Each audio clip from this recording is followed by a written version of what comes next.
ओम शांति। नमस्कार दर्शक बंधु, आसंतु आज आम ए सृष्टिर एक चिरंतन सत्य जहाँ आम समस्त को सामना करने को पड़ी थाए ता विषय आलोचना करबा। आमे समस्ते जानिचे सृष्टि रे सत्य परमात्मा गॉड इज ट्रूथ एटा तो आमे समस्ते कहूचे, किंतु आउ दुईटी सत्य मध्य आमे ता विषय आज आलोचना करिबा, जहाँ जन्म आ मृत्युर सत्य। जन्म को तो आमे समस्ते मानि नेउछे, किंतु आउ जो सत्य ताकू सामना करिबा हमको बहुत कष्ट हेउछि, किंतु सामना करने को तो पड़ी थाए। मृत्युर सत्य जहाँ समस्त सम्मुख को दिने ना दिने आसी थाए, तेणु सत्य को भयभीत न होई आमे ताकू सामना करिबा। एथिपई आम भितरे किछि ज्ञान, किछि अनुध्यान मध्य दरकार। संसार रे सुख दुख, मान अपमान, निंदा स्तुति, जय पराजय, दिन और राति ये तार समयानुसार चली। प्रथमे हमें जानिले दिन और रातिर चक्र। दिन पर राति, राति पर दिन, यही प्रकार भावरे तार समय अनुसार से अतिक्रम करी चली। सूर्यर उदय, पुणी सूर्यास्त, पुणी सकाळ हेले सूर्यर उदय, ये कंटिन्यूअस प्रोसेस रे तार धारावाहिक भावरे करी चली तार कार्य। ठीक से प्रकार भावरे एही सृष्टि रे प्रकृति मध्य तार कार्य समय अनुसार करी चली। गरम ठंडा वर्षा यही प्रकार भावरे समाज रे बा सृष्टि रे आम जीवन रे आमे देखि चलीछे ऋतुर परिवर्तन चक्र। गोटे ऋतु परे आउ गोटे ऋतु जहाँ को आमे स्वीकार करी चलीछे आम जीवन रे। आमे केबे अबाध्य होने बा अमान्य करुने। वर्षा तापरे कहीं आसुची गरम, तापरे ठंडा, यही प्रकार भावरे आम जीवन रे चालुथिबार प्रश्नवाची आम मनरे केबे आसेनी। प्रकृतिर आउ गोटे नियम को मध्य आज मनुष्य समाज मानि नेछि, जहाँ जल चक्र। जल बाष्पीभूत होई ताहा पुनर्बार बादल आकार रे वर्षा होई पुणी धरती को पानीर धारा दे चली। जलचक्र सहित ऋतुचक्र सहित दिन और रातिर चक्र, एथिरे आम मन भितरे कौनसी प्रश्न आसेनी। ताको आमे जीवन रे मानि नेछु, स्वीकार भी करि नेछु, किंतु आउ गोटे जिनिस जो सत्य को आमको स्वीकार करने कष्ट हेउछि, ताहा हेउछि जन्म और मृत्यु। किंतु जन्म को तो स्वीकार करदेले, मृत्यु को स्वीकार करने कष्ट हेउछि। मृत्यु पूर्वर मनीष बहुत दुखी हो जाउछि, बहुत चिंताग्रस्त हो जाउछि, बहुत कष्ट पाउछि। निज मन भितरे बहुत प्रश्नर आंदोलन सृष्टि ही चली। तेणु थरे जणे व्यक्ति भगवान को प्रश्न कले, हे भगवान, ए संसार रे गोटे जिनिस आपण करि परिबे? भगवान कहिले, ए संसार रे कौनसी जिनिस एमिति नाही जहाँ मोर क्षमतार बाहरे बा मो कैपेसिटीर बाहरे। ବ୍ୟକ୍ତି ଜଣକ ନମ୍ରତାର ସହିତ ଭଗବାନଙ୍କୁ କହିଲେ, ଭଗବାନ, ମୃତ୍ୟୁ ଯେଉଁ ସତ୍ୟ କହୁଛନ୍ତି ତାକୁ ଆପଣ ଟାଳିପାରିବେ, ଅର୍ଥାତ୍ ବନ୍ଦ କରିପାରିବେ? ମୃତ୍ୟୁ ମୁଖରୁ ଜଣେ ବ୍ୟକ୍ତିକୁ ଆପଣ ବଞ୍ଚେଇ ପାରିବେ? ମୃତ ବ୍ୟକ୍ତିର ଜୀବନ ଫେରାଇ ପାରିବେ? ଭଗବାନ ଏଇଠି ଉତ୍ତର ଦେଉଛନ୍ତି, ହଁ, ଏଇଟା ମୁଁ କରିପାରିବି। କିନ୍ତୁ ଗୋଟିଏ ଜିନିଷ ଆପଣମାନଙ୍କୁ ସ୍ୱୀକାର କରିବାକୁ ପଡ଼ିବ। ଯଦି ମୁଁ ଥରେ ବଞ୍ଚେଇ ଦିଏ, ପୁନର୍ବାର ତାର ମୃତ୍ୟୁ ଆସେ, ତାହେଲେ କ'ଣ କରିବ? କାରଣ ଏ ସୃଷ୍ଟି ପରିବର୍ତ୍ତନ ନିଶ୍ଚିତ ହେବ। ଗୋଟିଏ ମଞ୍ଜିରୁ ଗଛ, ଗଛରୁ ପୁଣି ଫୁଲ, ଫୁଲ ପୁଣି ଝାଉଁଳି ଯାଏ, ଫଳ ହେଇଯାଏ, ପୁଣି ମଞ୍ଜିରୁ ଗଛ ହୁଏ। ଇଏ ପ୍ରକୃତିର ନିୟମ। ତେଣୁ ଏ ପ୍ରକୃତିର ନିୟମ ତ ମାନିବାକୁ ପଡ଼ିବ। ସମୟ ଅନୁସାରେ ଆମେ ଦେଖିଛେ ଏହି ସମାଜରେ ଅନେକ ମହାତ୍ମା, ଅନେକ ପୁଣ୍ୟାତ୍ମା, ଅନେକ ଦେବାତ୍ମା ମଧ୍ୟ, ଧର୍ମାତ୍ମା ମଧ୍ୟ ତାଙ୍କର ସୃଷ୍ଟି ରଙ୍ଗମଞ୍ଚରେ ଅଭିନୟ କରିଛନ୍ତି। ଆଉ ଅଭିନୟ ସରିଗଲା ପରେ ସେ ତାଙ୍କର ରିଟର୍ଣ୍ଣ ଜର୍ଣ୍ଣି କରିଛନ୍ତି। ଏମିତିକି ଯେଉଁ ଦେବାତ୍ମା ମାନେ ସୃଷ୍ଟିର ଆଦିକାଳରେ ଏହି ସୃଷ୍ଟିରେ ମହାନ କର୍ତ୍ତବ୍ୟ ଆଉ କର୍ମ କରି ଯାଇଛନ୍ତି, ସେମାନେ ବି ଆଜି ଦେଖୁଛେ ଆମେ ନାହାନ୍ତି। ଯେଉଁମାନଙ୍କର ଆଜି ଆବଶ୍ୟକତା ଅଛି, ଯାହାଙ୍କୁ ଆଜି ଆମେ ସମସ୍ତେ ମନେ ପକାଉଛେ, ତାଙ୍କର ମୂର୍ତ୍ତି ତିଆରି କରୁଛେ, ତାଙ୍କର ମହିମା ଗାୟନ କରୁଛେ, ତାହେଲେ ସେମାନେ ତ ଏଇ ସୃଷ୍ଟିରେ ରହିଥାନ୍ତେ, କାହିଁକି ଆଜି ନାହାନ୍ତି? ପ୍ରତ୍ୟେକ ଜିନିଷ ପରିବର୍ତ୍ତନ ହୁଏ। ତେଣୁ ସେମାନେ ମଧ୍ୟ ସମୟ ଚକ୍ରରେ ଏହି ସୃଷ୍ଟିରୁ ବିଦାୟ ନେଇଛନ୍ତି ବା ପରିବର୍ତ୍ତନ ହୋଇଯାଇଛନ୍ତି। ଆକୁ ହିଁ ଆମକୁ ମାନିବାକୁ ପଡ଼ିଥାଏ। ସୃଷ୍ଟିର ନିୟମ ଅନୁସାରେ ଏହି ସୃଷ୍ଟିରେ ପ୍ରତ୍ୟେକ ମନୁଷ୍ୟ ଆତ୍ମା ନିଜର କର୍ମ କରିଥାନ୍ତି, କର୍ତ୍ତବ୍ୟ କରିଥାନ୍ତି। ଆଉ ସେ କର୍ତ୍ତବ୍ୟ ଆଧାରରେ ନିଜ ଜୀବନର କିଛି ପାପ ଆଉ କିଛି ପୁଣ୍ୟ ଜମା କରିଥାନ୍ତି, ପୁଣି ସମୟ ଅନୁସାରେ ଚାଲି ଯାଇଥାନ୍ତି। ତେଣୁ ମୃତ୍ୟୁର ସତ୍ୟକୁ ଯେପର୍ଯ୍ୟନ୍ତ ଆମେ ମାନି ନାହିଁ, ସେ ପର୍ଯ୍ୟନ୍ତ କଷ୍ଟ ହିଁ ପାଇବା।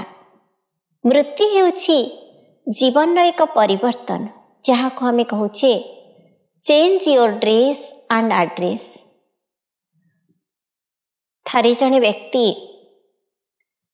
ଯେତେବେଳେ ମୃତ୍ୟୁମୁଖରେ ପଡ଼ିଥାନ୍ତି, ସେତେବେଳେ ସେ ଭାବିଥାନ୍ତି ଯେ ଜୀବନରେ ମୁଁ କ'ଣ ସବୁ ପୁଣ୍ୟ କରିଛି, କ'ଣ ସବୁ ପାପ କରିଛି। ଶେଷବେଳେ ସେ ଜୀବନର କାଲକୁଲେସନ୍ କରିଥାନ୍ତି।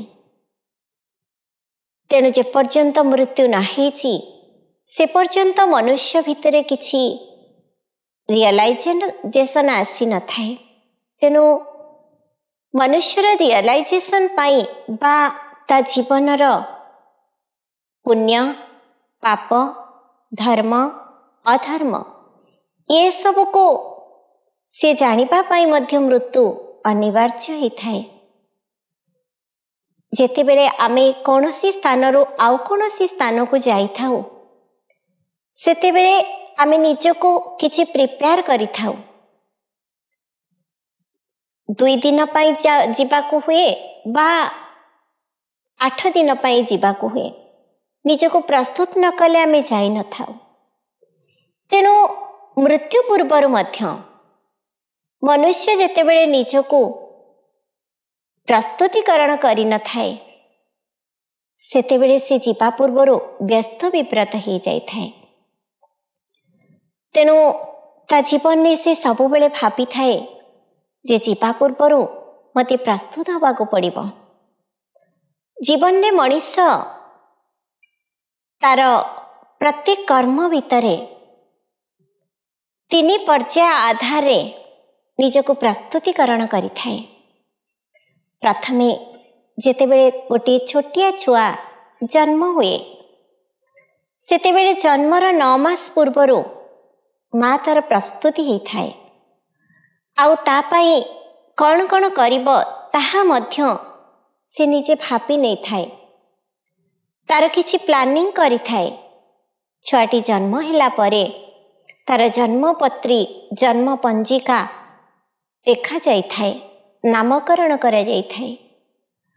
ଆଉ ଜନ୍ମ ହେଲା ପରେ ପୁଣି ତା ପାଇଁ କିଛି ଫ୍ୟୁଚର ପ୍ଲାନିଂ ହେଇଥାଏ। ତାର ବାହାଘର କରିବି, ପୁଅ ହେଉ ବା ଝିଅ ହେଉ। ତେଣୁ ବିବାହର ପ୍ରସ୍ତୁତିକରଣ ପୂର୍ବରୁ ମଧ୍ୟ ସେ ବାପା ମାଙ୍କର ପ୍ଲାନ୍ ହେଇଯାଇଥାଏ। ବର୍ଷେ ପୂର୍ବରୁ ଆଡ଼ଭାନ୍ସ ବୁକିଂ ହେଇଯାଇଥାଏ, ମଣ୍ଡପ ହେଉ ବା ମନି ହେଉ। ତା ପାଇଁ ମଧ୍ୟ ପ୍ରସ୍ତୁତି ଚାଲିଥାଏ। ଆଉ ଅନ୍ତିମ ପର୍ଯ୍ୟାୟ ଜୀବନର ହେଇଥାଏ ମୃତ୍ୟୁ ପର୍ଯ୍ୟାୟ। ଦେଖନ୍ତୁ, ଗୋଟେ ଛୁଆ ଜନ୍ମ ହେଲା ପରେ ତା ପାଇଁ ପ୍ରସ୍ତୁତ ଚାଲେ। ଗୋଟେ ଛୁଆର ବିବାହ ହେବା ପୂର୍ବରୁ ବର୍ଷେ ପୂର୍ବରୁ ପ୍ରସ୍ତୁତିକରଣ ଚାଲେ। କିନ୍ତୁ ଆମେ ଯେଉଁ ବିଦାୟ ନେବା ଏହି ସଂସାରରୁ, ବ୍ୟକ୍ତି ତ ଝିଅଟିଏ ବିବାହ ହେଲେ ଗୋଟିଏ ପରିବାରରୁ ଆଉ ଗୋଟିଏ ପରିବାରକୁ ବିଦାୟ ନିଏ। ତାକୁ ସଂସ୍କାର, ତାର ପ୍ରତ୍ୟେକ କର୍ମ ଆଚାର ବ୍ୟବହାର ବିଷୟରେ ତାକୁ ଧାରଣା ଦିଆଯାଇଥାଏ। ତା ପାଇଁ କିଛି ଅର୍ଥର ବ୍ୟବସ୍ଥା କରାଯାଇଥାଏ, ତାକୁ କିଛି ଯୌତୁକ ମଧ୍ୟ ଦିଆଯାଇଥାଏ ସାଙ୍ଗରେ। କିନ୍ତୁ ଆମେ ଯେତେବେଳେ ଏ ସଂସାରରୁ ବିଦାୟ ନେଉଛେ, ତା ପୂର୍ବରୁ ଆମେ କ'ଣ ପ୍ରସ୍ତୁତ ହେଉଛେ? ଚିନ୍ତା ତ କରନ୍ତୁ। ନିଜକୁ ଆମେ ଏଇ ଦୁନିଆରୁ, ଏଇ ମୃତ୍ୟୁ ଲୋକରୁ ଅମର ଲୋକକୁ ଯେତେବେଳେ ନେଇ ଯାଉଛେ, ସେତେବେଳେ ଆମ ଜୀବନର ପ୍ରସ୍ତୁତିକରଣ ଆମକୁ ନିଜକୁ ହିଁ କରିବାକୁ ପଡ଼ିଥାଏ। କିନ୍ତୁ ତା ପାଇଁ ଆମେ ସେତିକି ଧ୍ୟାନ ଦେଉନେ, ଯେଉଁଥିପାଇଁ କି ଆମେ ଗଲାବେଳେ ବ୍ୟସ୍ତ ହେଇ ପଡ଼ୁଛେ। ଯେମିତି ଦେଖନ୍ତୁ, ଜଣେ ପିଲା ପାଠ ପଢ଼ୁଛି, ସେ ଜାଣିଛି ତା ଜୀବନରେ ଦିନେ ନା ଦିନେ ପରୀକ୍ଷା ଆସିବ। ବିନା ପରୀକ୍ଷାରେ ତାକୁ କ୍ଲାସ୍ ଉତ୍ତୀର୍ଣ୍ଣ ହେବା ବି ଅସମ୍ଭବ ହୋଇଥାଏ। କିନ୍ତୁ ଗୋଟିଏ ଗୋଟିଏ ପିଲା ଏଭଳି ଅବହେଳା କରିଥାନ୍ତି, ପ୍ରଥମରୁ ପାଠ ପଢ଼ା ବେଳେ ସେ ନିଜକୁ ପ୍ରସ୍ତୁତ କରନ୍ତିନି। ସେ ଭାବନ୍ତି ଲାଷ୍ଟ ବେଳେ ମୁଁ ସବୁ ପାଠ ପଢ଼ିଦେବି। ଗୋଟେ ବର୍ଷ ସମୟ ଦିଆଯାଏ, ଟିଚର ତାଙ୍କୁ ସାରା ପାଠ ପଢ଼େଇଥାନ୍ତି। ଆଉ ପ୍ରତ୍ୟେକ ଦିନର ହୋମୱାର୍କ ମଧ୍ୟ କହିଥାନ୍ତି କରିକି ଆଣିବା ପାଇଁ। କିନ୍ତୁ ଯେଉଁ ପିଲା ପ୍ରତ୍ୟେକ ଦିନର ହୋମୱାର୍କ ପ୍ରସ୍ତୁତି ନ କରେ, ଲାଷ୍ଟ ବେଳକୁ କରିଦେବି ବୋଲି ଭାବିଥାଏ, ସମୟ ଆସି ମୁଣ୍ଡ ଉପରେ ପହଞ୍ଚିଯାଏ। କାରଣ ଆମେ ଜାଣିଛେ ସମୟ କେବେ କାହାକୁ ଅପେକ୍ଷା କରିନି କି କରିବ ବି ନାହିଁ। ହୁଏତ ଆମେ ଅଟକି ଯାଇପାରିବା, କିନ୍ତୁ ସମୟ କେବେ ଅଟକିବନି। ସେ ତାର ଅନବରତ ଗତିରେ ଚାଲିଥାଏ। ତେଣୁ ପହଞ୍ଚିଯାଏ ପରୀକ୍ଷାର ସମୟ। ପିଲାଟି ପରୀକ୍ଷା ହଲ୍କୁ ଯିବା ପୂର୍ବରୁ ନିଜେ ଚିନ୍ତିତ ହେଇଯାଏ, ଭୟଭୀତ ହେଇଯାଏ। ବର୍ତ୍ତମାନ ପିଲାମାନଙ୍କ ଭିତରେ ଏକ୍ଜାମିନେସନ୍ ଫିୟର ଏଇଥିପାଇଁ ବହୁତ ଆସେ ଯେ ଯିବା ପୂର୍ବରୁ ଆମେ ନିଜକୁ ପ୍ରସ୍ତୁତି କରିନଥାଉ। କିନ୍ତୁ ଯେଉଁ ପିଲା ଦେଖନ୍ତୁ ତାର ପ୍ରତ୍ୟେକ ଦିନର ହୋମୱାର୍କ କରିଦେଇଥାଏ, ଆଉ ସେ ନିଜକୁ ସମ୍ପୂର୍ଣ୍ଣ ଭାବରେ ପ୍ରସ୍ତୁତି କରିଦେଇଥାଏ, ସେ କେବେ ବିଚଳିତ ହୁଏନି କି ଚିନ୍ତିତ ହୁଏନି।